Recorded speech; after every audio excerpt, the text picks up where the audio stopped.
I spent a lot of time checking out tons of streams, and I didn't see a lot of brown people.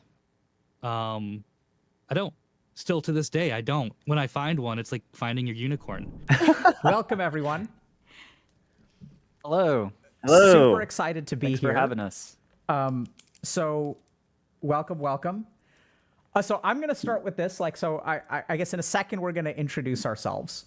But before we even do that, what's y'all's understanding of what we're doing here? Like, what are we doing here, and like, why are we doing it? Does anyone have any idea?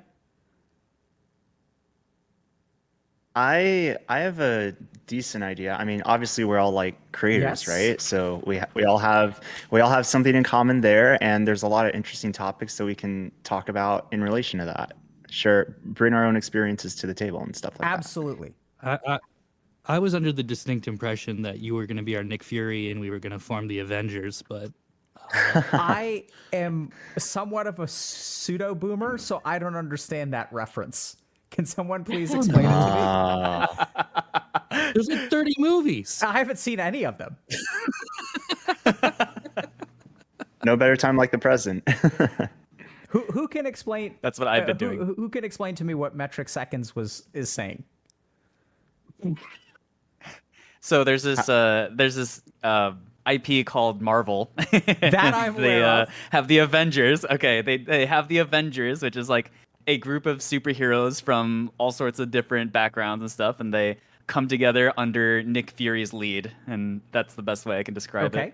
Okay. And so, It's like Smash Brothers, but in the film industry. okay, Yeah. that's Yes, helpful. Yes.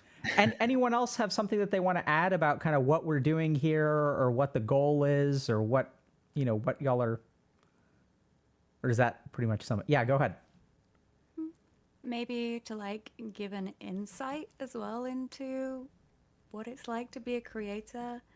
It's not always like the front that we put on. There's like a lot that kind of goes on behind. Absolutely. Very well said, Ruby True. So here's how I would describe what we're doing here. So in my background, which I'll get to in a little bit, but so I've been an educator in a formal sense, and I've also been a clinician. So I work with patients sometimes. And one of the things that I found was that there's like education, and then there's like practical application. So you can tell someone. So I ran a program that sort of trained physicians in wellness. Okay, so we trained like 600 people in wellness. And what we sort of found is that there's a difference between like giving lectures on wellness, like, oh, like, let's talk about how to be well. Like, oh, you should meditate every day. And like, you can give people information about being well, but the translation of that information into application into their lives was very challenging. So when I think about coaching, what I really think about is a practical application of information. And so what we're going to be doing here, I have a curriculum, but thankfully you guys don't have to do homework or worksheets or things like that. So I've got a curriculum of essentially 8 or 9 topics, which we're going to touch on hopefully over the course of 8 weeks. But instead of going through them like one at a time, okay, today we're going to be talking about burnout. Here's what leads to burnout. Today we're going to be talking about dealing with toxicity from your community. Today we're going to talk about how being a content creator means that your work is never done, right? Because how do you know when it's enough to, like, you've streamed enough? How do you know when the thumbnail for your YouTube upload is good enough? Right? So there are a lot of unique challenges that content creators face, which we actually understand pretty well here at Healthy Gamer because we've worked with about 300 or 400 content creators at this point. So we've synthesized all of that experience into something of a curriculum. Instead of just teaching it, though, what we tend to find is the most useful way to sort of really dig in and understand that is through y'all's experiences. And so as Ruby was kind of saying, and I hope that's okay that I call you that for now until we introduce you and you tell us how you're referred to, is that we're going to sort of hear from y'all's perspective, sort of hear about the challenges that you face, educate not only like your community members about what it's like to be a content creator, educate aspiring content creators, but also educate all the other content creators, right? About what is it like to struggle with. And then hopefully in terms of as we go through curriculum, what'll happen is that any creators who are out there watching can hopefully benefit from it. So that's a part of like the AOE healing approach that we have at Healthy Gamer, which is that we're going to work through problems together here. and in doing so, hopefully help people out in the audience. Any questions about that? Okay. Nope. So a couple of quick boundaries and kind of layout sort of stuff. So we're going to be meeting for about 90 minutes once a week for a period of 8 weeks. Everyone kind of familiar with that? So sometimes on this stream, we'll have interviews, group streams, things like that, where people will discuss personal things. That's totally fine. If you guys feel like discussing personal stuff, you can. If you want to discuss issues related to psychiatry, mental health, mental illness, that's totally fair game. But just to be clear, we're not necessarily going to be looking for that. So this is not like a, tell us about all your deep traumas on the internet. If it applies to your job as a content creator, you're welcome to share whatever you feel comfortable with. But does everyone understand that I'm not going to be doing diagnostic assessments on anyone? I'm not going to be providing treatment to anyone or anything like that. We clear on that? Hopefully within the next week, you guys should be getting a communication from someone on our team about if anyone feels like they do need clinical help or support over the course of these 8 weeks. Y'all can let us know. We'll do our best to make a referral or find resources in your area or things like that. But we can't guarantee that we can, we're certainly not going to provide treatment, and we can't guarantee that we can find you someone, but we'll do our best to help. Everyone clear on that? There'll be more details hopefully within the next week. Okay? Thank you. So everyone cool in terms of boundaries there. You don't have to discuss anything that you don't want to. All right? So other things. So normally when we run groups, there are a couple things that are different. So normally we'll sort of say that there's an entitlement to privacy, right? So what we discuss in group stays in the group. There's an obvious exception to that because everyone is aware that we're live streaming this, right? Okay. Yes. Yeah. Yeah. Shoot, really? So this is Hi, chat. this is the kind of thing where I want us to all be responsible for protecting everyone else in the group. So I know it sounds kind of weird, but if you feel like someone is becoming uncomfortable with something that we're discussing, anyone here can put the brakes on the group and say, hey, are we sure we really want to discuss this? Do you feel safe? Do you feel comfortable? Everyone kind of okay with that? Okay. Yep. So I'm going to keep going, and we'll get to introductions, I promise. So we're going to try to learn stuff and grow and change over the course of this group. Are we kind of familiar with that? So the first question that I have is, who is responsible for change in the group? Ourselves. Ourselves. Yeah. Okay. Wait, Zergirl, who are you pointing at? I was pointing at Zell. He was right Okay. next to me. Just pointing at anybody. Ourselves. So hold on a second. So let's tunnel down into that. So Zergirl, do you believe that you're responsible for change in the group? Do you believe that Zell is responsible for your change, or do you believe that all of the above? All of the above. Absolutely, that's the right answer. So this is something that I think is really important. Generally speaking, when we go through life, we are the ones that are responsible for change, right? It's on me. So part of why I love group is actually this is different. I want each and every one of you to understand that there are 5 other people in this call, and 4 of those people you are also responsible for helping, right? So I'm responsible for teaching y'all stuff, helping you move forward in life. You're responsible for yourself, but you are also responsible for everyone else in the group. How do people feel about that? Sounds good. Really? Is that normal? Have y'all It's been good. in a situation like that before? No, but I trust you. Okay. I mean, I just moved in with a bunch of of my friends from the Twitch sector, so it's kind of like that where we're all just kind of in this together, So Awesome. kind of same thing with this. Okay. So a couple of other things. So we ask y'all to bring 3 things. So we have 3 core values at Healthy Gamer that we ask people to bring to the table. And these are going to be a little bit weird. So the first is compassion. The second is authenticity. And the third is presence. Okay, so these are the values that we ask y'all to bring to the table. So we want y'all to be authentic and compassionate and here. So I doubt this is going to be a situation here because, we're all live streaming and stuff. But generally speaking, don't alt tab, like pay attention as best as you can. If you struggle with attentional issues or something like that, you're welcome to bring that up with the group. But, you know, we're all going to kind of be here and mindful as best as we can. There may be exceptions if someone's dog runs in or, you know, someone's mom calls, and that's totally fine. But generally speaking, we ask y'all to do that. The other thing that I kind of want to point out is that we want y'all to be authentic and compassionate, but not necessarily polite. What do y'all think? What's the difference between being authentic and compassionate and being polite? I don't know. In my mind, it kind of comes down to like, I don't know, like toxic positivity, like being too kind about, like, I don't know, not being willing to like open up the door of honesty, you know, or I guess authenticity, which is the whole difference factor. Yeah. Of it. Yeah. Kind of to Sometimes, add. like, Oh, go for it. Sorry. talk. You got it. You got it. Yeah. Yeah, being polite sometimes can I'm British, so I'm really good at being polite, but also it can almost cut off, or like if it cuts off your own feelings as well, because you're just being polite. You're not actually saying, you know, you just say things to be polite.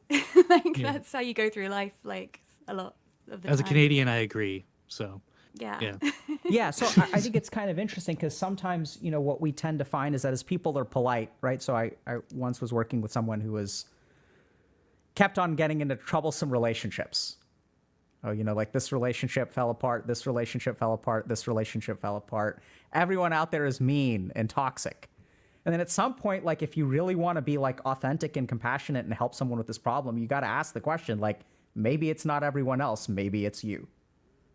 And so I hopefully we'll become comfortable enough with each other. We can feel safe enough with each other that we can challenge each other authentically, right? And with compassion. So we don't want to be mean, but at the same time, we always want to be compassionate. We want to be kind. But at the same time, sometimes in order to grow, we have to take a hard look at ourselves. And sometimes we have blind spots. And so that's why groups are really, really important, because as y'all sort of have this shared experience, we're all content creators. You know, hopefully we'll sort of figure that out. Everyone kind of okay with that for now? The rubber will hit the road later with this. I guarantee you it'll get messy. So a couple of other things. So I'm the group facilitator. So this is kind of weird, right? So people sort of think about, okay, what does this mean if you're the group facilitator? So I am a peer and I am a facilitator. So what that means is that I too am a content creator. So I kind of know what it's like to be a content creator. And I have an additional, let's say, training or expertise or things like that, and I'll sort of be facilitating the group. And so it's going to be really confusing for a while whether I'm supposed to take care of all of y'all, y'all are supposed to take care of all of each other, or y'all supposed to take care of me? Also, yes. Yeah, we'll Yes. see, right? Like, we'll see. We'll see. We'll see. But it's okay to think about. All right. So another thing that I want to say is that, you know, even though I'm the sort of the peer facilitator of this group, I'm not perfect. And if anyone has concerns with anything that I say or do, or I make a mistake, you're welcome to bring it up directly on stream. You're also welcome to, you know, contact our producer or other people if you don't want to bring it up on stream and create drama or whatever. But generally speaking, I think it's totally fine. And one of the skills that we're going to be teaching in group is actually conflict resolution. So hopefully at some point, probably not in the first couple weeks, but later on, like, people will challenge each other. There'll be conflict. If you know, y'all are welcome to criticize me or say, hey, I don't appreciate what you're doing, or things like that. Make sense? All right, my spiel is over. Anyone have questions before we jump to introductions? Cool. All right. Okay, I do. Why did you choose us? That's a great question. So I've got a weird answer for you. I didn't. Okay. So I have no idea actually why y'all were chosen. And I know it sounds kind of weird. No clue. So this is something that I try to do. So for example, like when we do group coaching, like the coach doesn't choose the clients, right? Even as a doctor, I don't choose my patients. And so I don't know. I'm sure y'all are amazing. I think there was a very careful selection process, but I am purposefully blind to it. Right. So I actually know very little about some of y'all. I know just because I like the work that you do, but I'm going to pretend that I don't, don't.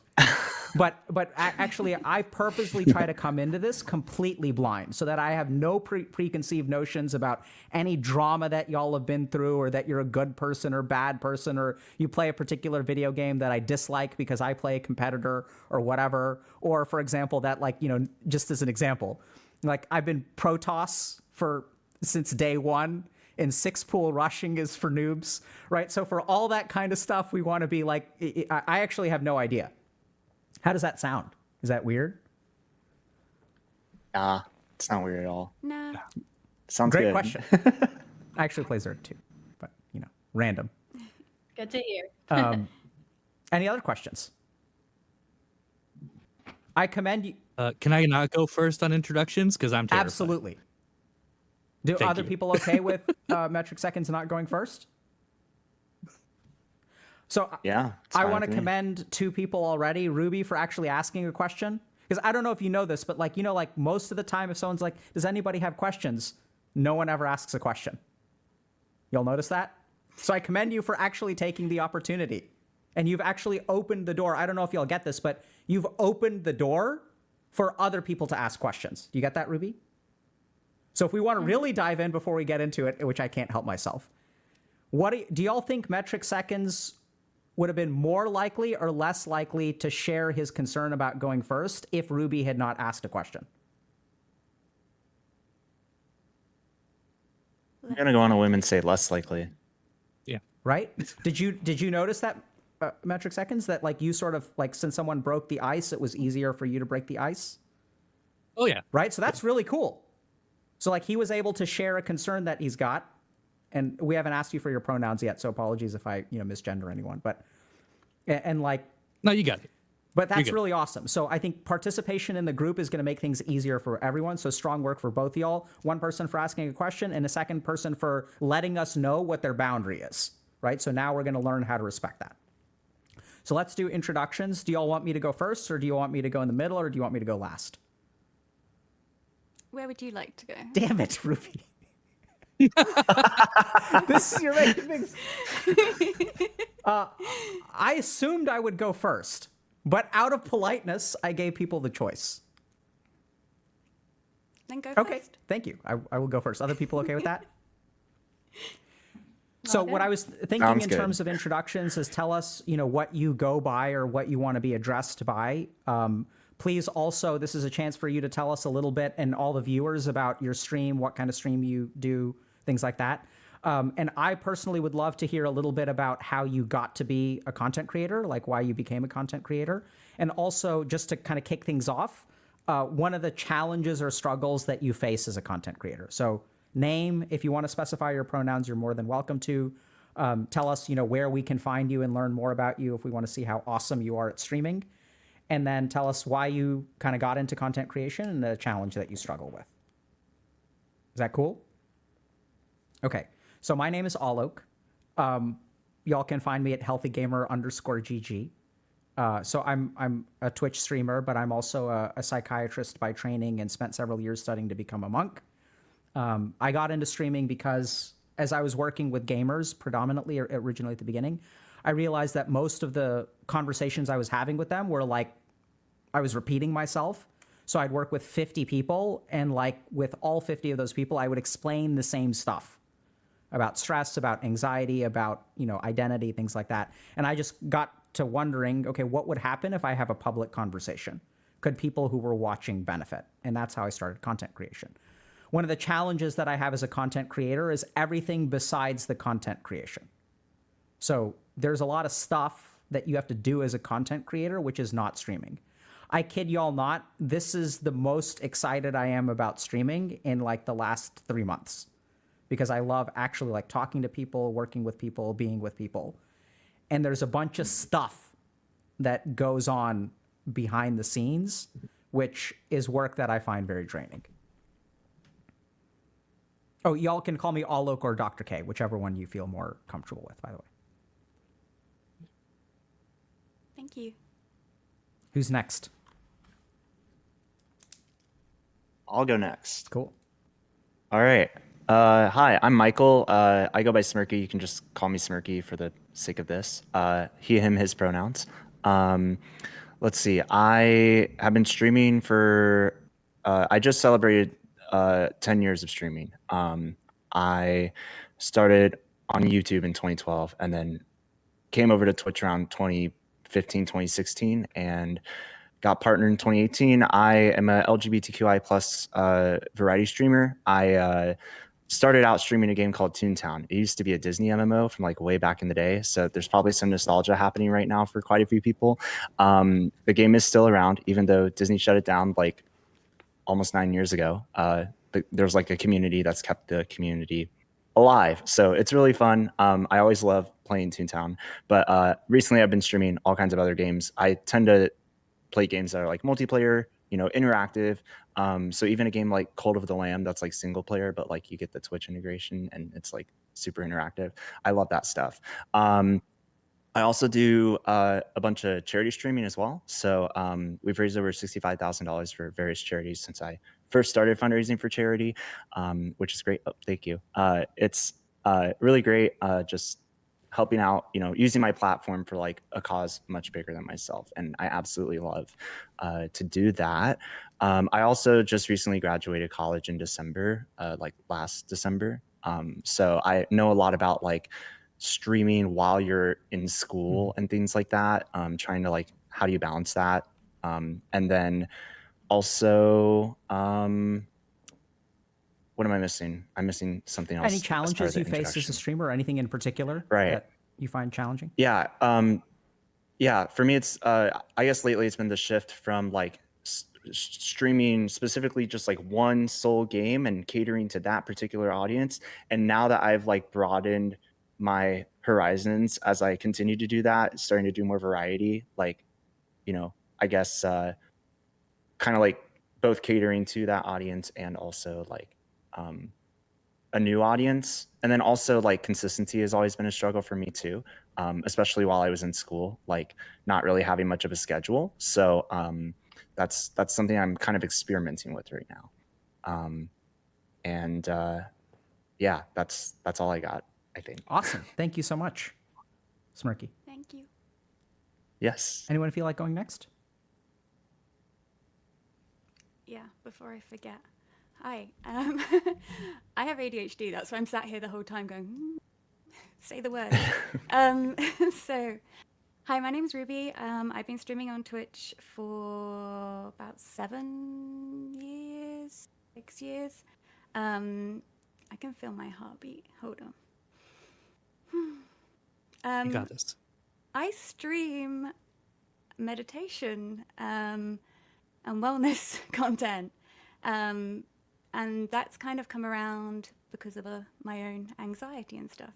So I do ASMR, but I base it all around more meditation kind of content. I recently qualified this year as a sound therapist. I do sound baths, and I'm currently training to become like a meditation coach to help other people. So I started streaming, playing games because I was lonely playing games and watching other people on Twitch. And I thought, hey, I should try playing games with some other people on Twitch and see how that goes. And I found it made my anxiety worse. Streaming and just like getting focused on numbers and who was watching me and growth. And I got partnered while I was gaming and doing like body paint and creative kind of stuff. I just got so wrapped up in like numbers and everything, and I was really depressed as well. And I was really struggling just to go live every single day. And I then trained as a yoga teacher because I wanted to quit streaming, and I love yoga. I've been doing yoga about 10 years. I wanted to do something. I thought I wanted to do something to help other people, but I realized my yoga teacher training was actually a journey for myself, and it helped me. And during that yoga teacher training, I actually stayed in a Buddhist temple in London every weekend while streaming full-time during the week. Every weekend, I would go and stay in the Buddhist temple for 6 months, and I made really good friends with like the monks in there and the people that lived there. And I loved getting up in the mornings and listening to their practices really early in the mornings of their gongs and everything they were doing every day. And then I'd go to my yoga teacher training off in this other room, and then I'd come back out and eat with them and spend my time with them. And it was after that that I realized that I just wanted to kind of continue down that path. So I've trained in Thai yogic massage. I love doing different courses just to like meet people, and like you can always learn something. You can always, even if you're teaching, you can always be learning, because like nobody is perfect, and I still get anxiety. Like I think a lot of people assume that I'm absolutely fine because of the kind of content I do and I'm guiding other people. But I'm always working on my own practice. So now my aims for stream are to be in service for others and to be continually learning and growing for myself. Awesome. Beautiful. Kind of curious, has anyone else kind of struggled with focusing on metrics and getting depressed as a result, anxious? Okay. Yep, been there, done that. What about people assuming you're fine when you're not and struggling to go live every day? Awesome. Yeah. That's part of the thing about being a content creator, right? Yeah, so That's just part of the so job. we'll talk a little bit about that. Those are both bullets on our 9-point curriculum. So we'll see when is the right time to dive in. Anyone else want to introduce themselves, or who wants to go next? Go for it. Sure, I can go next. So my name's Josh, otherwise known as Zell on the internet. I've been content creating for a good while. So basically how I got into it was I graduated from college, and I went to mechanical engineering, hoping to get into the aerospace industry. And that year, I was applying to Raytheon, and they put me on a hiring freeze because Congress had cut a bunch of aerospace funding that year. So I was like, okay, I kind of have this like weird year where I kind of just like waiting, doing nothing. And so I decided that I was going to make content because that was something that like I was always interested in. Like at the time I was playing a lot of League of Legends, streaming like before even Twitch existed. It was back when like people were streaming on Owned and Justin.tv and stuff like that, and like and I would watch some of my favorite League players stream back then, and so I was like, oh, this is interesting. And then also in that time I started applying to random places, and I got like an offer to be a video producer for Team Curse at the time for their League team. And so that's kind of my entry into it, was that I gave up engineering and my expensive college degree to go live my dreams or something. So that's what got me into it. I started streaming League, and then I think most people probably know me from my time in offline TV, or I used to host a show for Riot Games called All Chat. So that's probably where people have mostly heard of me, and now I stream just like a bunch of nonsense, and that's who I am. As far as struggles, God, what don't I struggle with? I think the big one is kind of related to how people know me from, which is offline TV and Riot Games. Like, I feel like in a lot of ways, like COVID hit me pretty hard. Like during COVID, I kind of stopped content creating. I kind of lost my drive to do so. And then, so now it kind of feels like I'm starting over, and I don't have the same momentum that I felt like I had in years past. And so there's this constant feeling of like, how do I live up to my own standards that I used to have for myself before? And like kind of building off of what Ruby was saying about metrics and stuff, like that is this always hanging in the back of my mind that like, you know, people have heard of me, but people don't care about me anymore. And so like, how do I live up to other people's expectations? How do I live up to my own expectations? And I think like that has been a big primary struggle for me as of recent. So, yeah. Thanks for sharing, Zell. Thank you. I can go next. So I'm Metric Seconds. Everyone calls me Metric. He, him, totally fine. I've been streaming almost 6 years. One of your mods just yelled at me to get out of chat. I'm so sorry. So I originally got into streaming because I had a really fun stomach illness that stopped me from going out and being social with my friends. And I was looking for ways to actually be social. And eventually I, moved on from YouTube Let's Plays that I used to watch all the time to realizing, oh, there's Twitch. And realizing that I could just talk to a bunch of people that liked the same thing I did. And then I kind of thought, it'd be cool if more people who looked like me were streaming, because I noticed that it's not very common. And also it looked fun.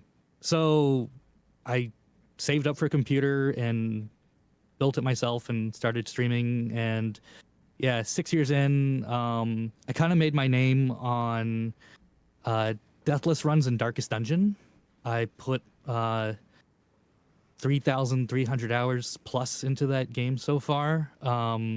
Sequel's okay so far. It's not complete. But I beat myself mercilessly in that game, while that game also beat me, just to beat it without dying. And when I finally did it on the hardest setting, I had no idea what to do with myself.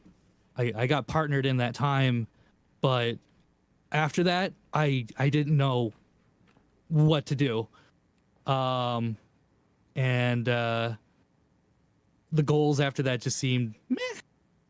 Like, I play every other game now in variety on the hardest setting just because I don't know if I feel like I should, or just because I can, or I just like suffering, or I don't know.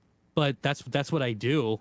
And I don't care how many times I die or I fail or my soul gets crushed. I think even how I present myself right now with the knives kind of speaks to that. It's like I'm very. That's my personality of I have to fight something. So now I'm like practicing to like no hit Cuphead or beat Rimworld on the hardest setting, or I hate myself. I'm sorry. That's me. But yeah, I love doing it. Like the sense of accomplishment when you get it. That's the fun part. But after all that time, those years in Darkest Dungeon, it's sort of like looking at the numbers and the viewership and everything just drop off. I just sort of wonder, like, did I deserve all that success that I had back then, and where am I now? And is variety a thing that I really should be doing?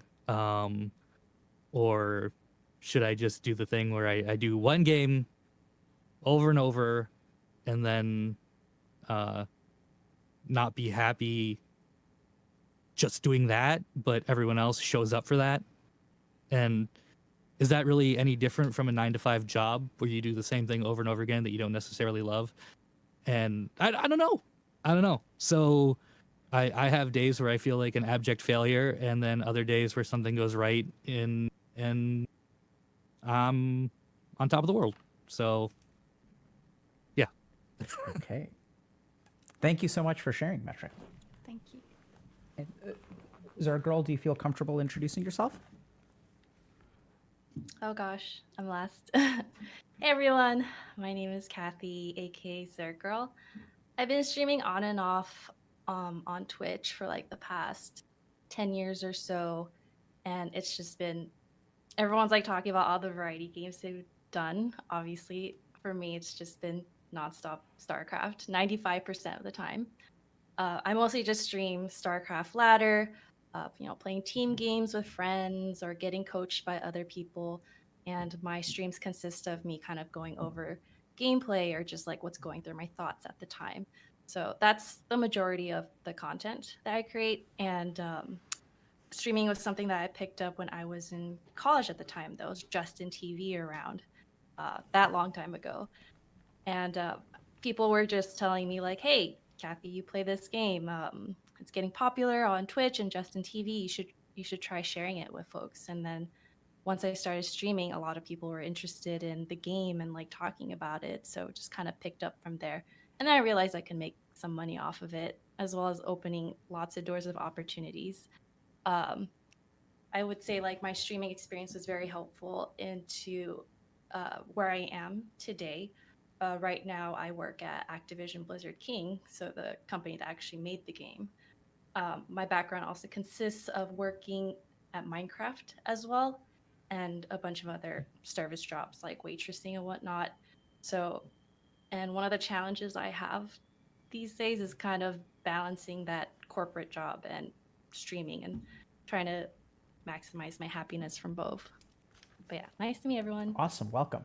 Thank you. So thank you all so much Thank for you. such substantive introductions. Let me just explain a couple things. So the first thing is that every day, first couple days, we're going to actually teach y'all particular communication skills. So it's been our experience that if you want to run a group effectively, part of what you actually have to learn how to do is like there are certain skills that we're going to use to help each other learn about ourselves and to like bring sort of information out. Okay. The other thing that I want y'all to notice is that people's introductions were of varying length, right? And that's actually perfectly okay. So on any given day, we may focus on one particular person or one particular issue more than other people. And that's totally fine. And over time, though, over the course of 8 weeks, what we sort of want to make sure that we do is we sort of give everyone their fair share or try to help everyone in a substantial way. So here's kind of an interesting question. Who's responsible for making sure that we have balanced participation? All of us. All of us, right? So that means to be a little bit careful about, just being mindful of who's participating, who isn't. And this is where things get kind of tricky, right? Because if someone's not really talking, what do we do about that? Ask them to participate. Participate more, Zell. Abject I guess bullying, not yeah. accusingly. But Yeah, so Encourage them to contribute. and how do we do that? So Ask a question. yeah, so I want y'all to think a little bit about when do you feel the most comfortable participating? Right? And oftentimes it's a question. So if y'all notice that someone's like not participating in the discussion, y'all can absolutely loop them in. Okay? Make sense? Any questions? So I'm going to just toss a couple of topics out and let me know. Actually, let me start with this. So did y'all kind of notice any themes between what people were sort of sharing? Like anything kind of jump out to you where someone was saying something and you're like, oh, that's relevant to me too. Like that's an issue I struggle with, or I want to learn more about that. Anything kind of jump out to y'all when you were listening to other people? Yeah, when Smirky talked about switching to variety. Okay. And the pain of it. It's yeah. I feel you.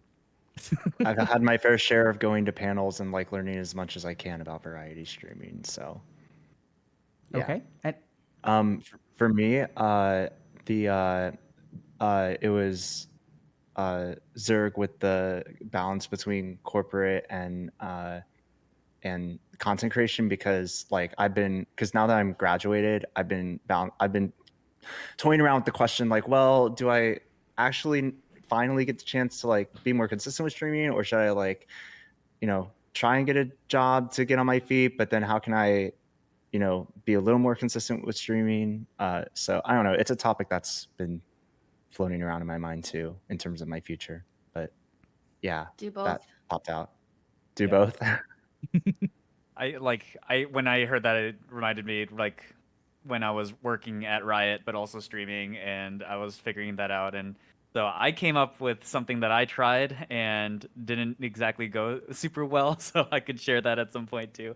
All right, cool. And I mean, it's kind of like, man, I just went through all these years of school, like literally ever since I started streaming, like it's been streaming and school, but school's always like first, right? And then it's like, oh, well, now I could like dive into the corporate world. I feel confident in myself, but also like it's kind of something I want to do a little more. So, it's like, hey, society expects you to like get a job and do that, but it's like, hey, streaming is kind of something I like to do too. So do I run and chase with a passion, or do I dabble in both a little bit? Do I dabble in streaming and see how it goes? That's definitely been on my I mind. think the answer, I'm curious if people sort of resonate this was, as someone said it earlier, do more. Do more. Do it both. Do it all. Who's felt that way? Yeah. Yeah. Right. So we can maybe dig into where that comes from, how we handle it, what we do about it. Anyone else kind of want to chime in with stuff that may have resonated with them? Yeah. So when Metric said, do you just play the same game and then it turns into like feeling the same as a 9 to 5? I'm sitting there thinking, I'm not a gaming streamer, but I know that. And I think that goes with like whatever content you're making, when you know what brings the numbers, it's that breakaway from knowing what brings numbers and what brings happiness. And I try not to look at my view account, and it's very hard to, like, I don't have it on while I'm streaming. And in the kind of work that I do, I continually tell myself, if I just made a few people's day better, then my job was kind of done. But also at the same time, it's my job. And I want to be like, I find it very hard in what I do. I'm so grateful for what like position I'm in life, that I can do this and help other people. And my emphasis is always on helping other people. And then I can get myself so busy that I forget about if I'm actually helping me. And I think that happens not just in gaming, like when you're playing the same game, that's not good for your mind, like monotonously doing the same thing over and over just for the numbers. So yeah, I wanted to let people know that that's like not just a gaming streamer thing. Sure. I'm curious, does anyone else find themselves, as Ruby put it, continually telling yourself something? Does that resonate with anyone else? For sure. Yeah. Yeah. It Is there a does. girl, I see you're nodding a little bit. What do you find yourself continually telling yourself? That I'll get better at my game, I'll practice, I need to up that MMR, and then I lose for several hours straight. And I'm like, okay, why am I here? So it's like a vicious cycle sometimes. Yeah, right? It's kind of interesting. So I've got kind of a quick question for y'all, and we'll give other people a chance to sort of share anything that resonated with them. So do we continually tell ourselves things that we believe?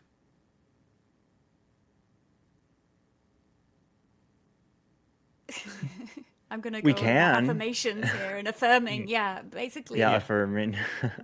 If you continually affirm something to yourself, you will start to believe it and it will become your truth. Okay. So but that suggests that the continually telling part comes prior to the believing part. Yeah, it does. Right? So that's kind of interesting. It does. Because the continually telling us, therefore, sort of suggests that we don't actually believe it on some level, which is why we continually tell ourselves, right? Because we want to believe it. We want it to be true. So we'll dig into stuff like that potentially as well. Anyone else want to just share anything that kind of resonated with them that someone else said?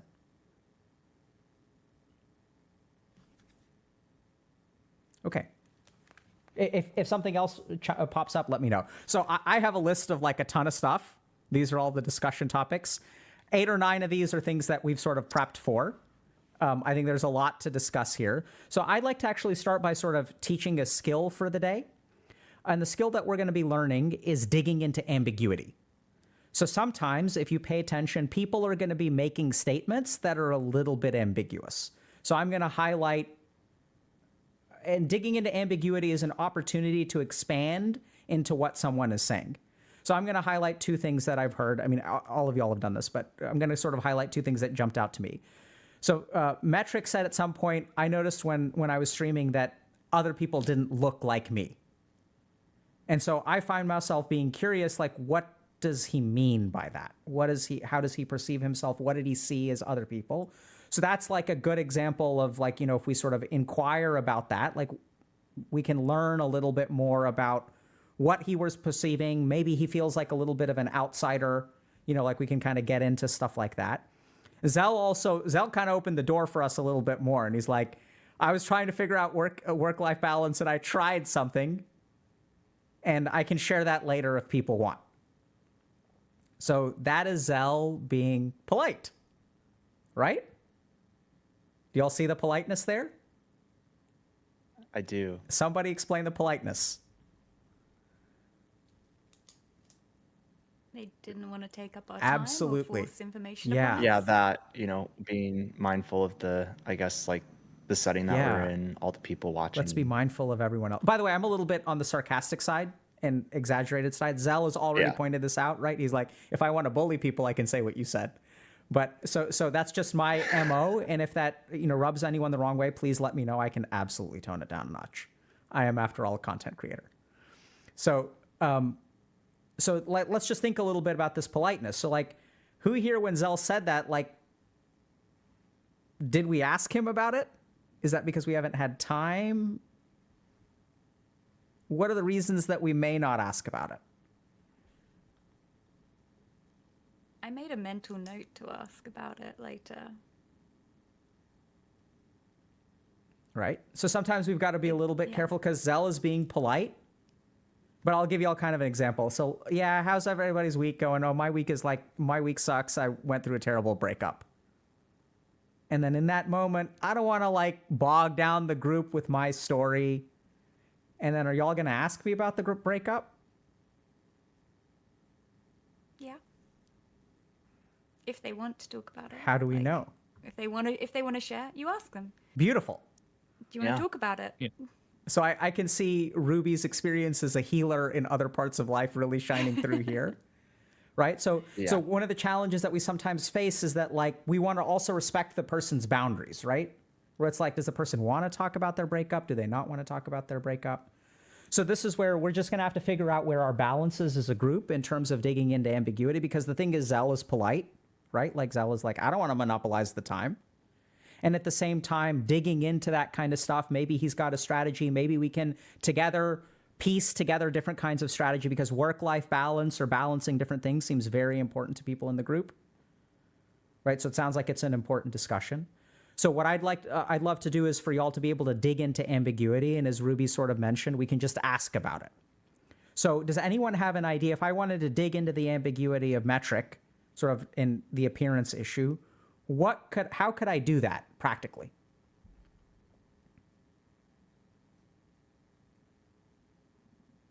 I mean, you have to- Zell, you go. Oh, I mean, yeah, Zell, you go. Okay, I was thinking you would ask them to expand on exactly what they meant. Yeah. So you want to give that a shot? So, Oh, you're asking me. I was Okay. gonna ask Zell to ask you. Okay. Instead of Okay. Let's do it. Go for it, Zell. So yeah, in Okay. this example, then Metric, I would ask you, Would ask. You know, you told. Okay, I am in the moment. Okay, so I'm asking you,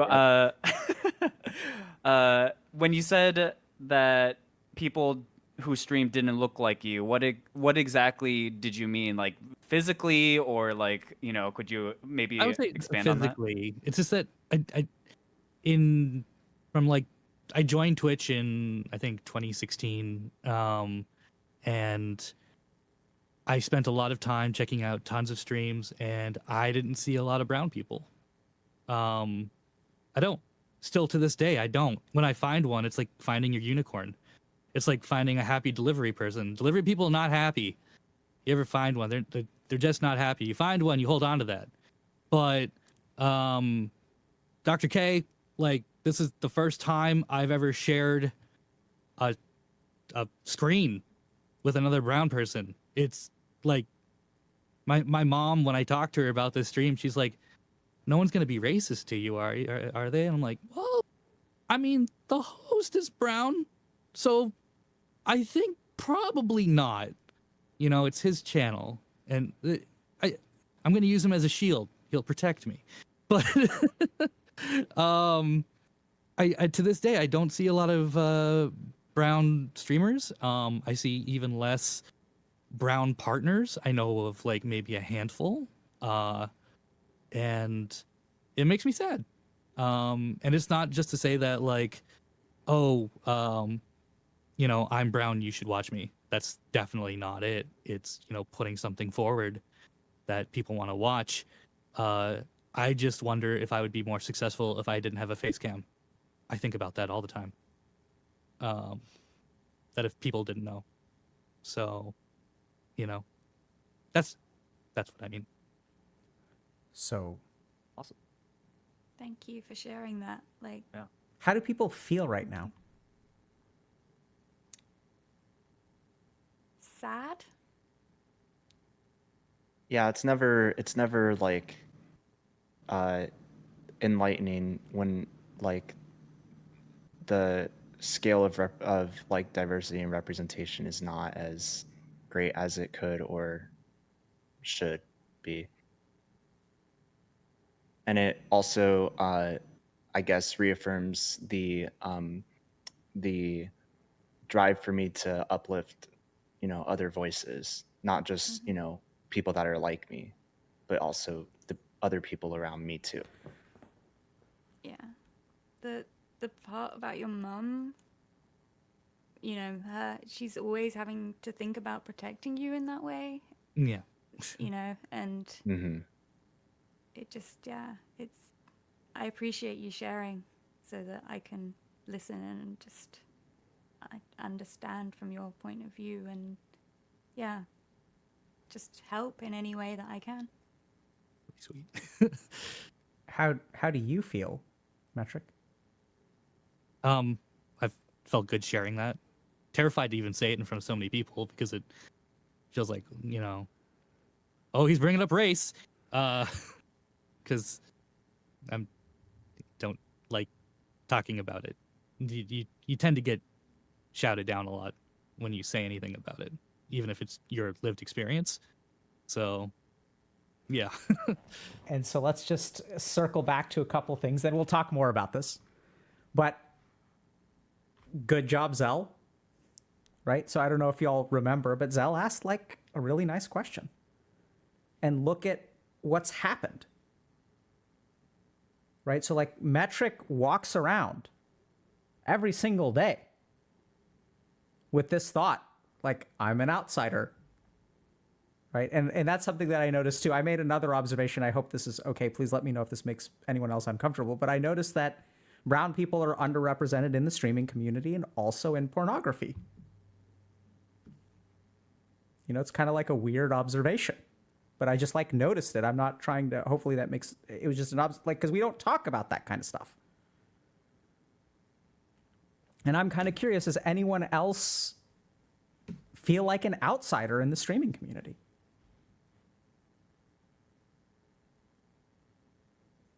Yeah, I mean, it's weird because I think like I think when it comes to like the biggest streamers, right? Like I think the vast majority of them are white or Asian. So like as another, you know, East Asian descent person, like it feels weird a bit to kind of like conflate my issues on this one. But I think like I mean, I think just in general in representation overall, right? Like especially for like just speaking on my own experience as an Asian dude, like growing up, I grew up in the Midwest, and so and I'm old, so like back then it was like there are no Asian actors except Jackie Chan, and then when Ken Jeong came into the scene, which like actor are you? Oh, you're Ken Jeong.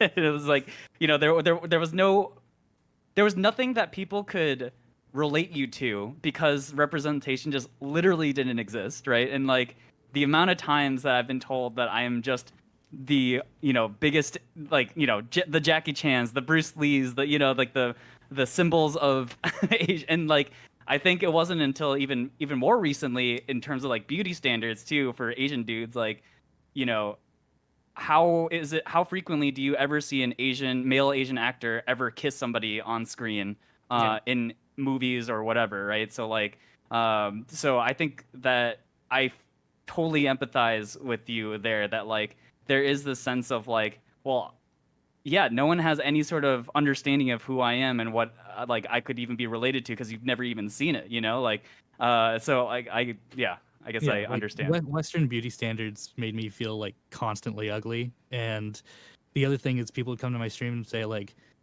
"Did you know you look like Cal Penn or that guy from Big Bang Theory?" Or, you know, it's like, dude, I don't look like any of those people. I don't.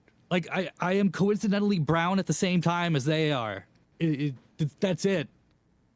And then to be told that I look like another actor or something who is brown but does not look like me at all, like nothing like me. It's like, I'm sorry, you only know of one famous brown person. That's good for you. And the other thing that I always found funny about brown representation in, say, Hollywood or whatever, is that they're always like the joke character, like the goofy like sidekick character that you're not supposed to take seriously, and is probably also like, what's the word, sexually non-threatening. Like, you don't see them ever like being the, you know, main romance point or anything like that. So Yeah. I also want to, I'm curious if other people resonated with this, when Zell said, so like kind of, you know, appreciating, and I really commend Zell for sort of sharing this, that here's Metric talking about being brown when in streaming there's a bunch of Caucasian people, East Asian people, and he's like, wait, I'm an East Asian person too, but I feel like an outsider. And so I'm curious, does anyone else sort of resonate with this idea that I feel a particular way, but I'm not allowed to? Like, did y'all get that from Zell a little bit? That he's like, I'm not really allowed to complain because I'm East Asian. Right? I was sort of picking that up. I'm curious if anyone else sort of felt that. Zell, does that resonate with you? Like, Yeah, I mean, I definitely, you know, like was kind of I don't know what the proper word here is, like implying that, yes. right? So I'm curious, do other people feel like there's a struggle that they have which they're not allowed to have? Yeah. I mean, I'm seeing stuff in chat like first world problems and why are we demonizing the West and stuff, and it's like, you're not allowed to criticize it. Like, it exists. It's not perfect, but you can. Everyone's got problems with it. You can be as white can be. You can still have problems with it. Like, no. So I'm curious. So somebody else said yeah too, right?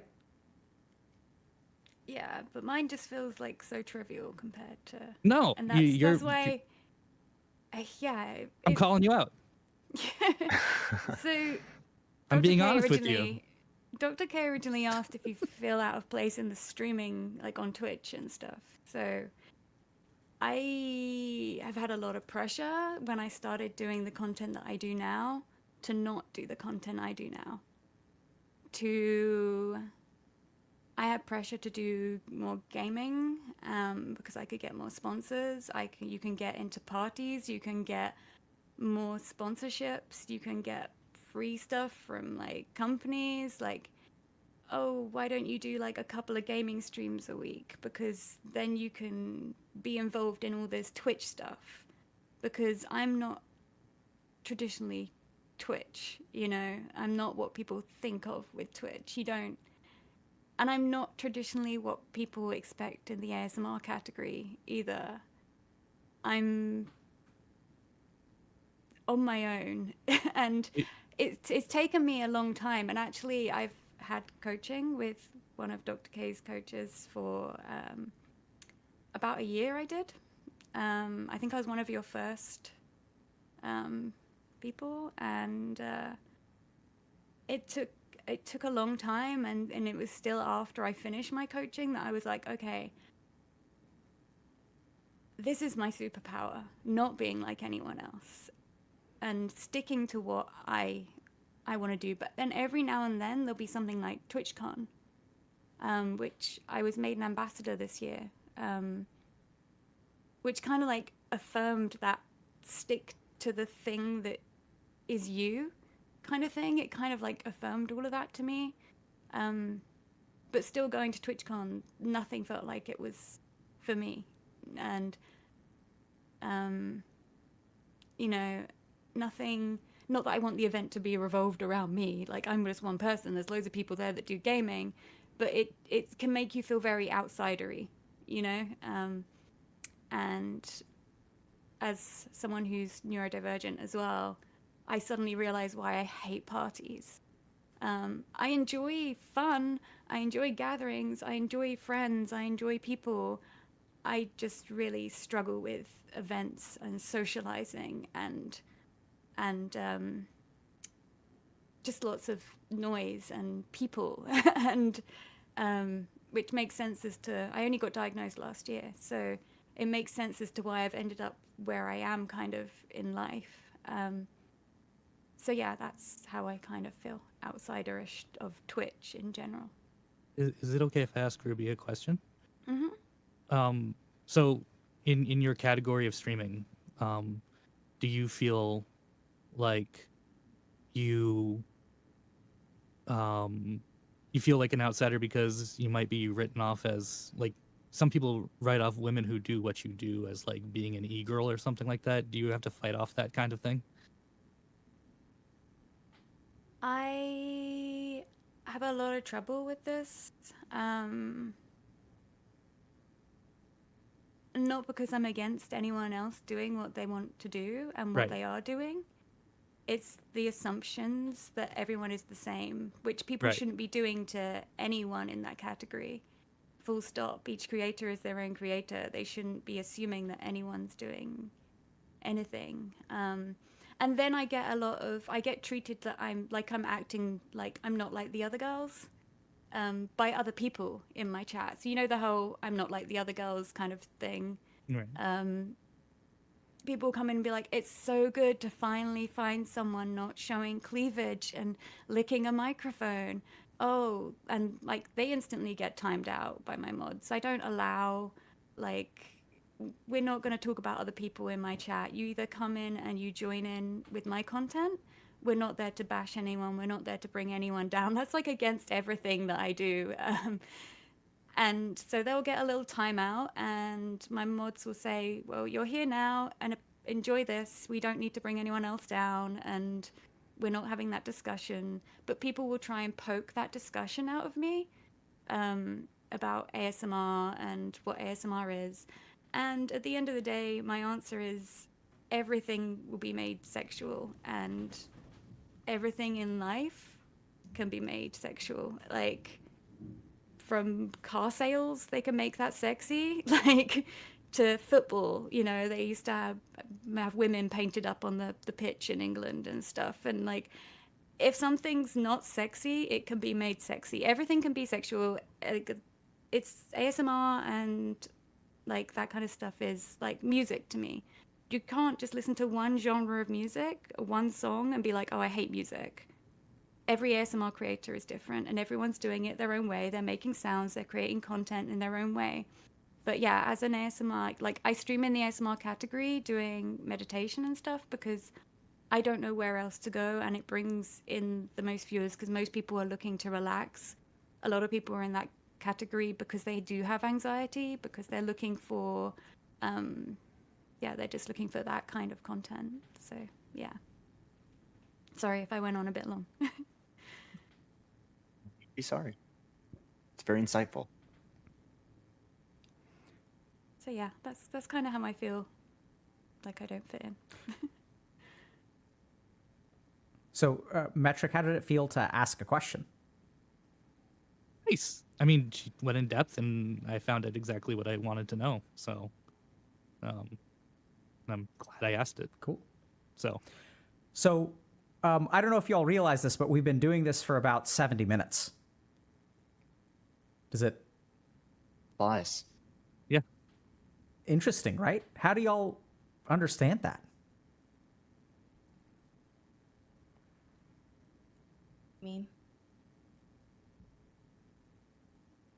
I mean, TBH, like, if I'm going to be completely honest, like, going into this without a lot of info and not knowing everybody, I think a lot of it is just tied to pure nervousness. And, like, I, I'm sitting here listening my best, but also at the same time, my heart and my brain are going, like, what is the expectation here? What is the expectation among the other people? What do they want to hear? What do they expect me to say? What does Dr. K want to say? What do you think his chat will think of us? Like, like I'm in the moment, but I'm also like racing on the racetrack right now at the same time. So the time flying by makes sense to me because my brain's like going nuts here, right? So, anytime there's like a split silence, I'm like, okay, like, what's the expectation? Is that should I be filling that? Should I speak up? Like, like, hey, Zergirl, I noticed you're a little on the quiet side. Like, should I try to get you in somehow? Like, should I try? But is it weird if I'm the facilitator now? Isn't that Dr. K's job? Is it weird if I step up to do? Like, I mean, I've been racking that's my like brain on that's how like to what my engage your brain girl. does. I literally finished speaking and went in my head, did I say the right thing? Is that what I was meant to say? Sounds like we got a lot of overthinkers in this group. Yeah. Oh, really? No, never. Nah. Twitch streamers would never overthink anything. Never. And I think like it gets worse here because we have 6 people in the call, so only one person can get their words out. So the rest of us are busy digging in their brains. So like I feel it. Yeah.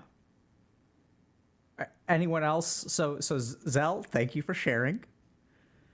Let me think about whether this is a time that I should step in or step back. I mean, I think we all want to pull Zerg Girl in. Is this? I think we would all like to. We just don't know how. So How does it feel to hear that, Zergirl? I'm down. I'm down to talk. I was just kind of sitting here taking in what everyone's saying. I guess in terms of feeling ostracized or kind of lonely or set apart, even as a competitive gamer, I feel like I'm alone sometimes. But I think it's a little bit unique because StarCraft used to be super popular back then. Nowadays, when I go to events, yeah, there's other gamers and streamers there, but they've heard of StarCraft, they haven't really played it. So it's kind of hard to connect with people. Sometimes I'm like, oh yeah, let's follow each other's channels, let's like play games together. It's really fucking hard to teach StarCraft to someone. Like sometimes they come into my channel, they don't know what the game's about, and they're like, I'm dizzy, what's going on? Like, and then I'm just like, or I miss like something that they were saying. So kind of adds, I can understand the loneliness part of it because it's like, oh, it'd be awesome if I can meet other people who stream under my category. And sometimes I'm like, maybe I should try out League of Legends or Valorant or Fortnite. And then I just go back to StarCraft. So yeah, I kind of understand the loneliness aspect of that. Yeah, me too, except just from a unsaturated directory that is Toontown, where sometimes no one is streaming, sometimes 20 people are streaming. When I want to like, get involved with more things, it's like I'm not doing the same thing that everyone else is doing, so there are only so many things I could possibly like, throw my hat in the ring for. So I can emphasize with that from that perspective. Do you still stream Toontown? Oh. Yeah, I do. Oh, I wow. have some friends who are diehard Toontown Online fans, and I have to send them your way. It's only fair. Please do. We were streaming Toontown Front Page yesterday, so very much still on the list of on my repertoire of things I play. Zergirl, I'm curious, what was behind the question? Do you have a sense? Because Toontown is a very old game, older than StarCraft. So I was like, I wanted to get It an is. idea. Because even if StarCraft is older, we still kind of have a community. We have tournaments going on, offline, online. So yeah, I just wanted to kind of compare like the level. Right. Yeah, it's very yeah, it's very like small but also tight knit. Like there's, I always see like a good amount of people repeatedly within the little Toontown community that we have, and it's nice to always see those people again for sure. I'm curious for Metric, Zell, and Ruby. I'm wondering if y'all are feeling like this is the beginning of a conversation. There's something about StarCraft and Toontown. Are y'all kind of feeling that? Like, what do you think could be going on in Zergirl's head? Like, why is she inquiring about Toontown? Like, where could this conversation go? Networking. No. I don't know. I mean, they feel kind of similar, like Yeah. What feels similar? the feelings they're both Yep, having, good. like about their situations and What about the game they play, and What are the feelings that y'all are noticing? What's the resonance of the wavelength here? The sense of isolation. Yeah. yeah. In the content that you create. And yeah, I guess like smaller communities, or at least trying to like foster and maintain those communities. Yeah. I think this is probably just, there's a lot of empathy here in the similar sort of situation with the games with like, I mean, as somebody who loves Super Smash Brothers Melee, it's like a super niche game from 20 years ago. It's old enough to drive if it was a person, but like, just this idea that you could be doing something that's more worthwhile, like something that's flavor of the month, and like there's always that tension of like, do I do this thing that is niche but is like a big part of who I am, or do I go after something that I know does really well? And then on top of that, it's also that like we're people, we're multifaceted. It's not like, maybe you have streamed StarCraft all your life, you've streamed Toontown all your life, whatever, but that's not all you are, right? It's not like that's the only thing you've been interested in. And so like also collating that with, your other interests, like it's tough as a streamer to have to make that decision. And I think that's the kind of empathizing point that I feel like we're starting to hear a little bit. What do y'all think, Zergirl and Smirky? Is Zell, Metric, or Ruby, are they on the pulse of it? I think so, absolutely. Yeah. So I'm gonna make a slightly Metric. You wanted to say something? No, I was agreeing. Saying yeah. Yeah. So like, look at that, right? So the first thing I want to point out is like, how cool is that with just one question and a little bit of back and forth, we can see so much of what these people are feeling.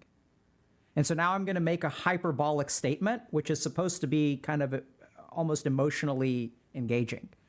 What do I do if I'm a streamer and my niche is a game that's dying? That's something I had to. That question was running in my head when Disney was shutting down Yep. Toontown. We had like a month's notice, and that entire month I was like, it's like Toontown's your entire brand. Now what Yeah. do you do? What do you how are you supposed to like, because it's like you worry about your audience, you worry about like the community itself, like what's going to happen. Those were definitely tumultuous times. It I can kind say of that happened to me much. too when Darkest Dungeon 2 was released in early access, because the hype for that was huge, but at the same time, that game is practically dead on Twitch half the time because it's waiting for content updates. And it's hard to play it right now when it's only half done. And to that end, it actually killed a lot of the hype around the first game. So it's like you can't do any of it really and be as successful as you were before. So now I gotta go looking for other things. I don't want them to be exactly super similar because I already did the same thing for 3,000 plus hours. So Absolutely. yeah. Right. So I just want to call attention to the amount of time we've got about 10 minutes left. With the group's permission, I'd like to take an opportunity to try to summarize today and also maybe do a little bit of teaching. Is that okay? So normally I think I may teach a little bit more. I may ask for a little bit more time towards the end, but y'all were doing just such an awesome job of like opening things up, inquiring, resonating with each other that I just like gotta let it keep going. Everyone was vibing. I think it was good. So the first thing is that I want to thank everyone for being here today. I want to also acknowledge the awkwardness of it, right? So part of the group Oh, yeah. experience, I know it's tough, but like part of the group experience is kind of sink or swim. And this is the kind of thing where like I was also tracking participation. And, I'm paying attention to who's talking, who's not talking. And I really appreciate that y'all lifted that with me. So we were all noticing, right? So like, and this is where like Zergirl was a little bit quieter, but she's also like giving other people space, right? Because people have stuff to say. And so like, we want to give people space when they have something to share. And like in the process of giving people space, and because silence is awkward, right? Someone's got to Yes. fill No, it. Someone's got to fill it. don't do that. Yes. Right? Yes. So someone's got to fill it. Stop And it. so as someone, I didn't think the silence was awkward. Oh, sorry. I to quite interrupt like you. it. right? So cool, huh? So now we're Yeah. going to learn. There are different we learned something perspectives. about group. Yep. So if we want Zergirl and Ruby to participate more, we've got to figure out what's our like silence threshold here. Because us people that like can't handle it, like, we're going to dominate the conversation unless we can learn to handle it. And also, what would our lives be like if we could tolerate silence? Like what would that be like if you could just be patient? So I think a lot of today is just about, this is the tutorial, basically, right? We're like not really sure how to Yes. play this game. I also want to acknowledge what Zell was saying, that y'all are, content creators. So it's very hard for us to be fully present because we're thinking about, what does Twitch chat think? Like, are we doing it right? Are we doing it wrong? Like, and that's where like y'all are doing it right. But doing it right actually means not knowing how to do it. And this is I would say, sorry, I would say that silence is terrifying as far as being a content creator, because dead air typically in most streamers' lives is no. Like, you want to run Not away from mine. that? Not Quite a lot. always. Not you're right. Not Like it's not, like you press go live and you're waiting for someone to pop up in chat. Just you're like, hey, someone, how you doing? anyone. And then you got somebody to talk to at least, right? So, but if it's just this group not being streamed, I think silence isn't as scary for me. But knowing that like so many people are watching and nobody's talking, that's like multiplied tenfold than like if I was just streaming by myself. yeah. So See, on my stream, if my chat's gone quiet, I just assume they're all chilling. Like, I have people come in that are new. They're like, yo, hey. And they're like, why are you all so quiet? There's 400 people here. Why is chat dead? And the mod will be like, shh, middle of a sound bath. We're meditating. And then they'll put some little like emotes in. A few people will pop up and be like, boop, boop, boop. And then it'll be quiet again. But it took that, it took me a while to learn that that's okay. So I'm noticing that metric has been conditioned, right? This is conditioning. yeah, I have to engage at all So times. this is one of the challenges of being a streamer, is streaming conditions you to behave a certain way. And then part of the challenge of being a streamer, we'll get to this, is that then that conditioning spills over into other parts of your life.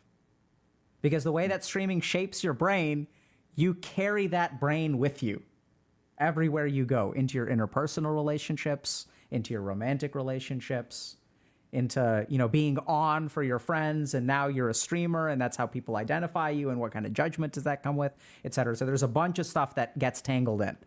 So my hope is that we can explore this kind of silence thing. I think we're going to have to figure it out as a group.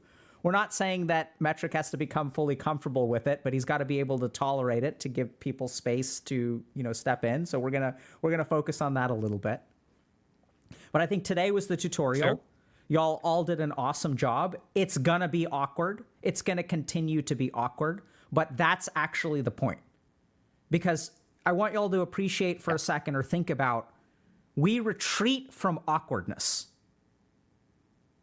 And when we retreat from awkwardness, we actually it impairs our growth a little bit, right? If we think a little bit about our comfort zone and extending our comfort zone out into becoming comfortable with more things, there's that barrier of comfort between comfort and uncomfortable where it's kind of awkward.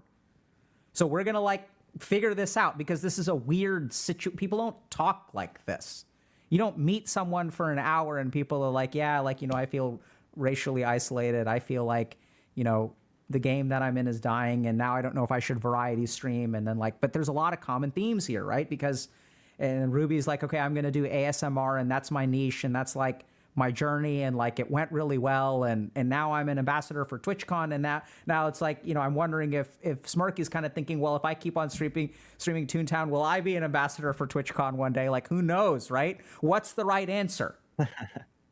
And so what I'm going to kind of leave y'all with, because I don't have too much time for a summary, which is totally fine, is I think next week what I am going to suggest we talk about, but if we go off track, that's totally fine. The one theme that I heard today that I thought was kind of dominant, I mean, there's a lot actually that were dominant, but like, is this idea of metrics and numbers and making the content that you want to, or selling out.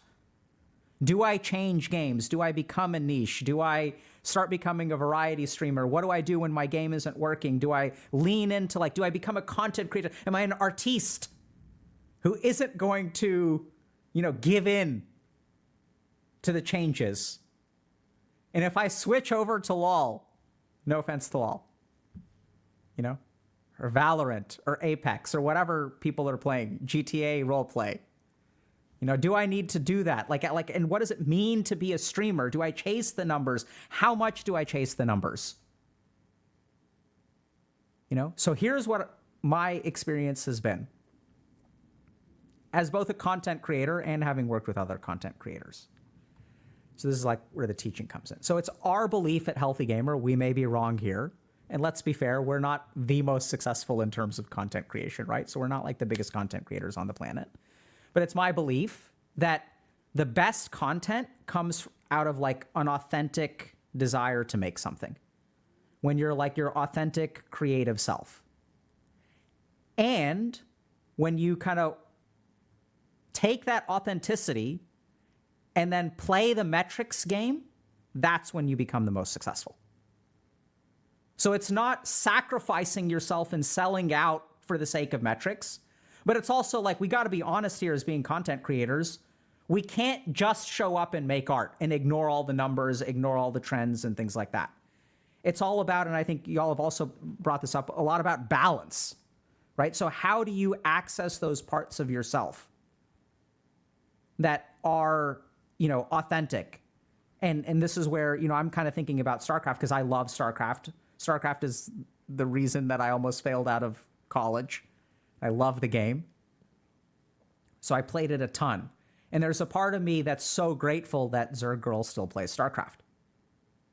Because, like, I love RTS. Like, where is RTS in the gaming world now? It's an amazing genre. But then, like, how do you microtransact RTS?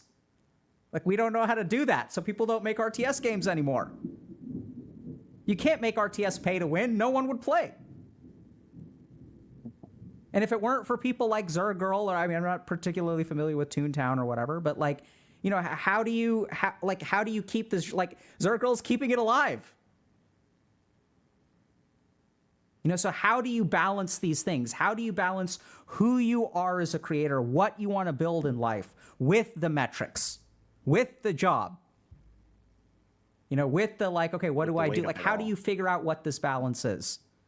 How do you invent yourself or reinvent yourself or stay true to who you are? Because here's the one thing that I'll say about content creation. What makes content creation different from all these other forms of entertainment is the authenticity. When you watch a movie, it's crafted, it's edited. There's makeup, there's this. It's like processed.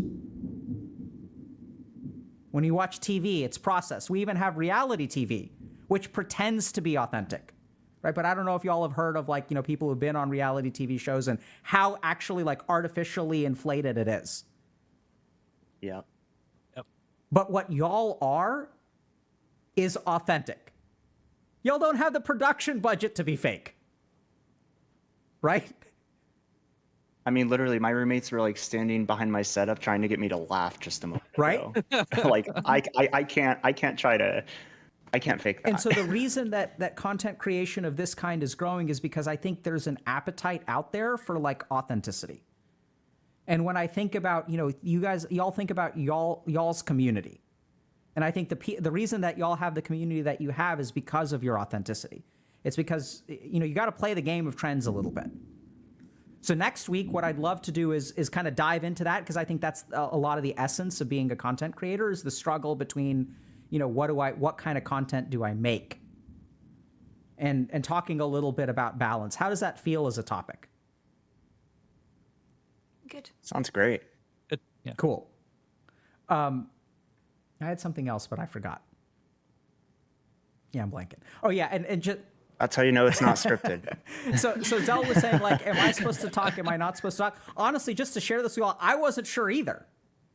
Because it's like, you know, honestly, y'all kind of threw me off because y'all did outperformed what I was expecting in terms of authenticity, picking things up. Like, usually I have to, like, I'm pulling the wagon, but y'all were just like pushing it from behind. So it was actually like kind of easy. Like, I didn't have to mention participation. People noticed it on their own. Y'all didn't let each other get away with it. You know, like Ruby, like I said at the very beginning, I'm like, does anyone have questions? First time I can think of where someone's actually asked a question. And so it's that energy that y'all are bringing to the table. And when Zell is talking about the parallel thought process, by the way, I don't know what else to call it. This is something we're going to talk about as well, right? As a content creator, it's actually hard to be present because you've got the metrics running above. You're there creating content, but you're always kind of wondering. And then we even figure out some tricks like Ruby does, which is like, I'm going to turn off the viewer count because I want to be present. And so now it's like you're struggling because the most present, the most authentic is when you make the best content.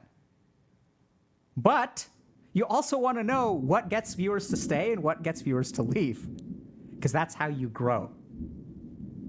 And how do we balance growth and authenticity? How do we balance making the content that we want to? And if you're a partner and, like, you know, getting paid, because, like, it's hard to have a job and create content. So sometimes I'll assign homework. Nothing's really popping for me right now. Do people want homework? No, thank down. you. Okay. So OneNote. There are two kinds of people in this world. Metric says I'm down. Other people. Validate me. Validate me. I just, yeah, that's. How do people validation. feel? Other people. I'll take optional homework. Okay.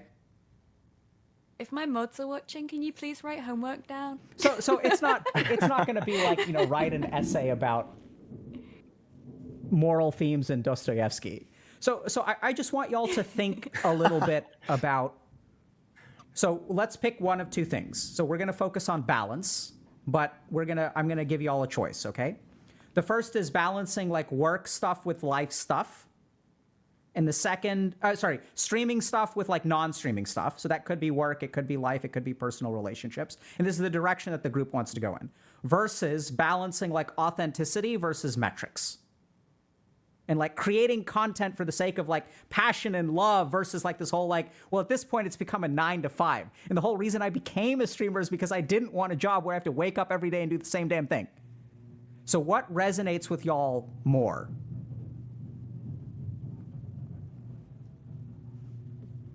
I like the second one more because streaming is mostly my life.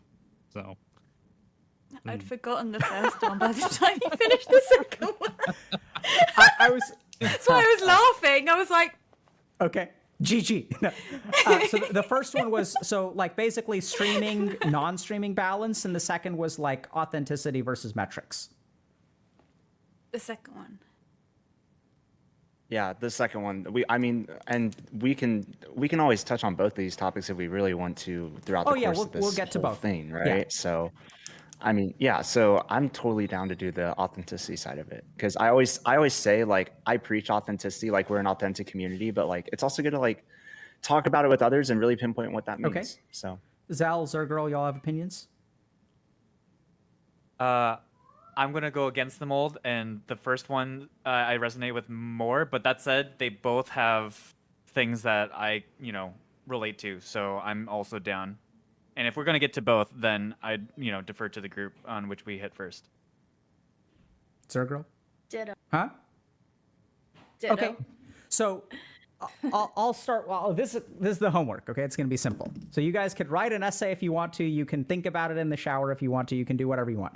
But what's the cost of authenticity? And what's the cost of playing the metrics? Does that feel okay in terms of homework? We'll start. Yeah. Awesome. Yeah. So just before we wrap up, I'd love to just get feedback from y'all if you guys want to share kind of initial impressions, questions, whatever, give y'all sort of a chance, like no more substantive discussion, okay? But just like admit, like, how did y'all feel this went, or if you guys have any questions or anything like that. And lastly, if y'all want to take a moment to tell everyone who's watching where they can find you once again. Quick question is, because we have another participant who couldn't make it to this, so are they going to introduce themselves at the start of the next session? What do y'all think? Only fair. I would think so. Yeah. Right? Yeah. Yeah, I would think so. I just wanted to make sure. Good for you for looking out for the other people. Yeah, it wasn't my plan that if you miss session 1, you never get to introduce yourself and we have to just guess what your name is. Just this random This random person. person shows up with. It was on my mind. It's a Okay. good question. No, it shows that you're looking out for members in the group even if they're not there. He's a good Yeah. egg. I'm gonna be honest, like feedback wise, I can't even wrap my head around it because we talked about kind of our goals here, but it also feels like the discussions don't necessarily have a specific goal. We're kind of developing it as we go.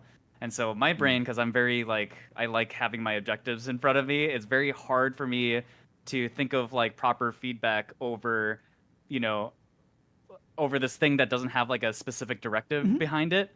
And so I'm like, is it going well? I hope it's going well because I feel really awkward. It's hard for me to think about what I want to say and how to handle group dynamics and all this stuff. So it's it's a lot to handle personally, and so it's hard for me to even say if this is going well or not for me because I also don't know the specific directive, like I said before. So I'm vibing, I guess, and I'm excited to see where this ends up going because it's hard for me in the moment to understand where are we going. Great question. So Zell, first of all, top-notch feedback, bro.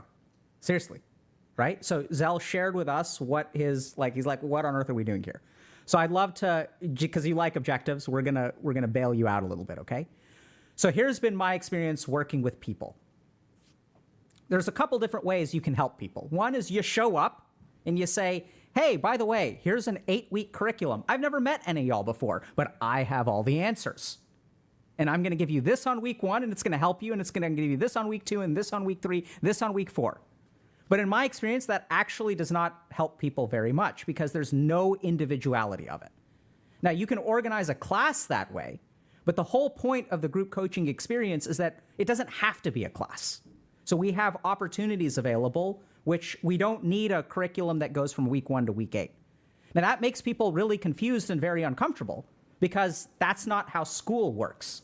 We're conditioned to be told what we need to do to improve. But the whole point... I was about to say, though, but that's how my brain works.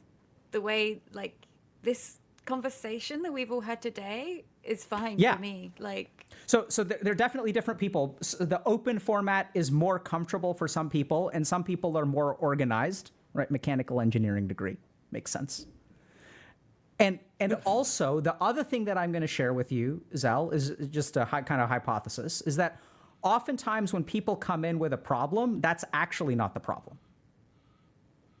So there's this concept that I think originally sort of came out from Carl Jung, where he said that in our psychology, we have this part of our psychology called the shadow.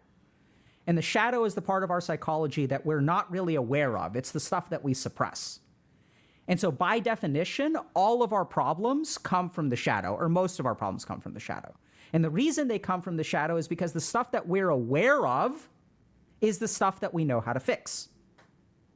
It's the stuff that we're unaware of that we haven't addressed, right? Because we're not aware of it. We don't realize it's a problem. So the challenge there is that if I can see 180 degrees in front of me and I'm running into trouble and I'm not aware that there's anyone behind me or anything behind me, then I'm going to naturally say, hi, I need help with this thing in front of me, this thing in front of me, this thing in front of me, this thing in front of me. But what I don't realize is that most of my problems are actually the stuff that I've never considered or am unaware of.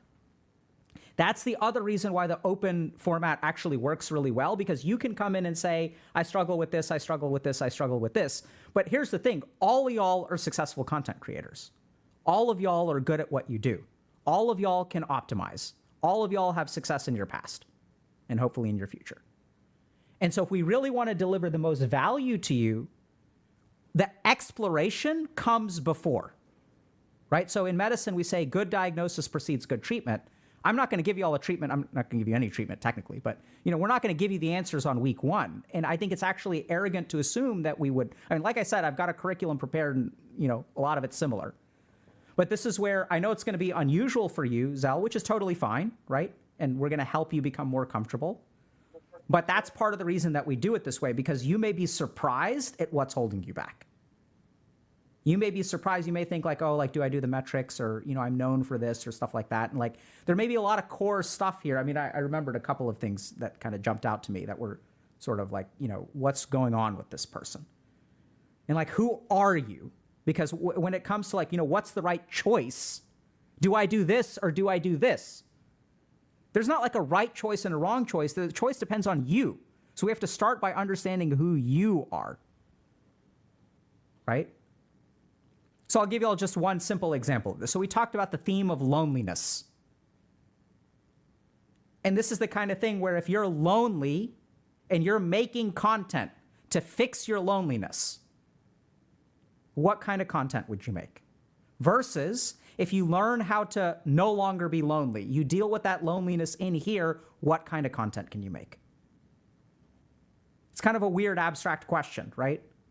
I don't know if it makes sense to people or not. It may just be a bad question. But that's where like what we want to do as content creators is we want to like learn about ourselves. We want to like, grow as people. And then we want to be free from all of our negativity when we make content.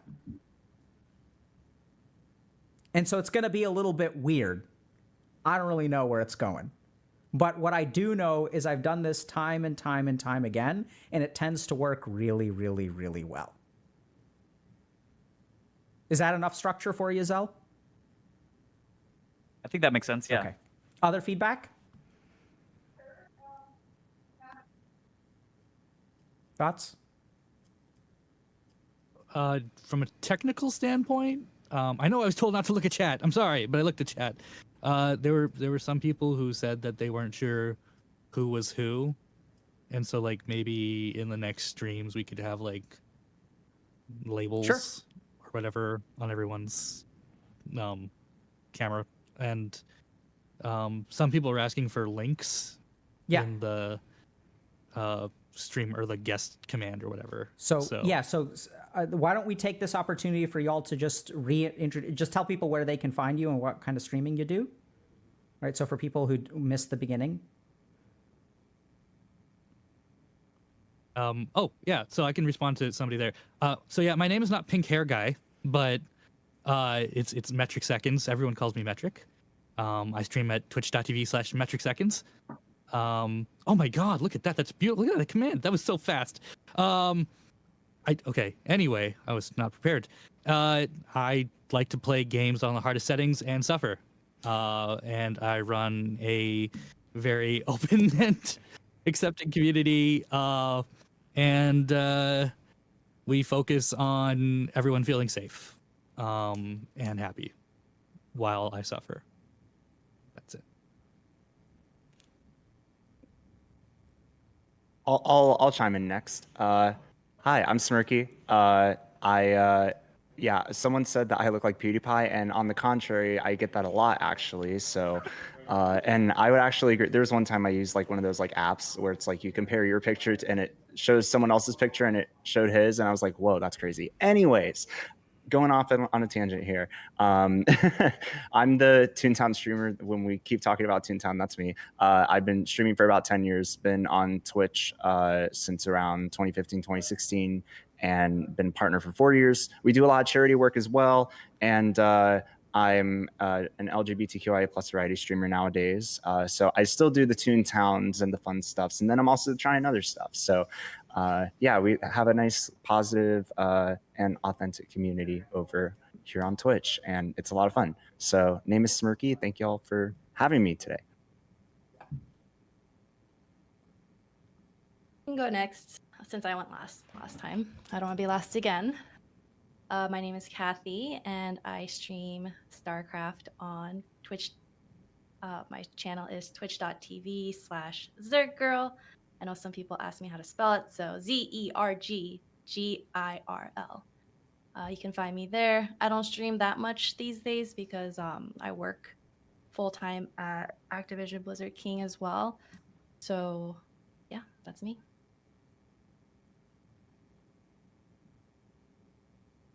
I'll jump in next. So I'm Zell. You can find me at twitch.tv/Zell.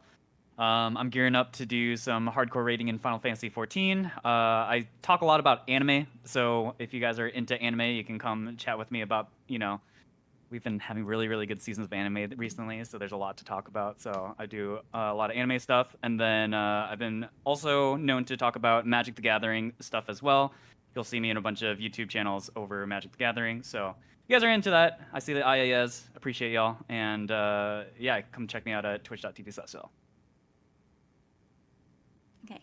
Hi, my name's Ruby True, and I create soundbaths, meditation, mindfulness content using ASMR as a relaxing medium and creating relaxing content. Basically, if you want to fall asleep or you feel really stressed or like you're really hungover or a lot of people tell me they're really high. And I'm like, cool, off you go. So I don't recommend that.